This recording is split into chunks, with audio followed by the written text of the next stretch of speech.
Si vous voulez aller trop vite, vous finirez soit en prison, soit à regretter les choix que vous avez faits pour aller plus vite.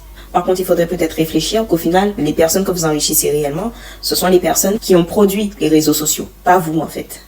Est-ce que vous voyez ce que je veux dire? Quand par exemple une communauté vient vous regarder, elle vous enrichit un peu, oui. Mais les personnes qui arrivent vraiment à devenir riches sont les personnes à la tête de tout ça. C'est-à-dire les personnes qui dirigent les réseaux sociaux. Pourquoi maintenant les RPM, tout ça baisse? Tout simplement parce que votre richesse, elle ne dépend pas de vous quand vous êtes sur les réseaux sociaux. Vous avez mis tout le pouvoir de votre finance entre les mains d'une marque qui demain, si elle n'existe plus, vous n'existez plus non plus. Qui demain, si elle décide de ne plus vous payer, vous ne gagnez rien et compagnie. Donc, il faut creuser plus profond que ça. Il faut se rendre compte de la réalité. Il y a des gens qui s'enrichissent, mais c'est une question de processus. Si vous voulez aller trop vite, vous finirez soit en prison, soit à regretter les choix que vous avez faits pour aller plus vite. Les investissements, ça rend riche. N'importe quel métier peut rendre riche, en réalité. Tout ce qu'on fait en échange d'argent peut rendre riche. La question, c'est, est-ce que tu as construit ta richesse en étant fier de toi ou pas? Donc réfléchissez, la prochaine fois qu'on vous dira, il y a moyen de gagner de l'argent facilement. Au lieu de vous lancer tête baissée, pensez à, est-ce que ça en vaut vraiment la peine? Je vais vous donner un exemple. Récemment, avec des investissements, j'ai été du coup faire des investissements. Je voyais les chiffres monter et compagnie. Vous savez ce que l'application m'a fait. Et plusieurs fois d'ailleurs, heureusement que je suis quelqu'un qui investit des petites sommes pour voir le résultat. Donc des petits 1 euro et compagnie. Le but, c'est de juste doubler au moins. Quand j'ai vu déjà les frais que ça coûte, donc tu dépenses bien plus que tu investis.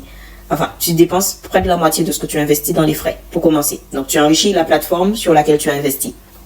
Deuxièmement, la personne qui soi-disant a mis la crypto-monnaie, la plupart du temps, c'est une arnaque. Aujourd'hui, on a permis à n'importe qui de lancer une crypto-monnaie du jour au lendemain. Je sais pas si vous vous rappelez de garçon qui a gagné entre 20 000 et 30 000 euros comme ça là, parce qu'il a lancé une crypto-monnaie, il a mis sur le marché avec un certain prix, et dès que c'est monté, il a retiré tout l'argent. Donc voilà, les gens se sont retrouvés perdants, mais lui, il a gagné grâce à son truc. Il a même recommencé une deuxième fois, ironie du sort. Donc tout ça pour vous dire qu'en fait, les vraies personnes qui s'enrichissent, ce sont pas forcément des personnes qui, quand ils vous disent vous allez devenir riche, machin, etc., faut savoir que quand la personne vous dit ça, en général, elle a une certaine part à gagner. Maintenant, il faut réfléchir à est-ce que vous allez gagner. C'est complètement différent. Les marques de luxe, c'était pareil. Faire croire aux pauvres qu'on pourrait avoir les riches et tout, rentrer dans une certaine classe sociale, rien qu'en achetant des choses soi-disant de valeur. Alors qu'au final, la seule valeur que ça avait, c'était pour eux, parce que votre argent rentrait dans leur poche. Vous avez un truc aujourd'hui qui se retrouve à 10 euros et compagnie. Donc, aujourd'hui, est-ce que vous estimez avoir eu de la valeur? La plupart du temps, c'était des choses qui n'avaient même pas de qualité. Donc, sur la durée, laissons tomber.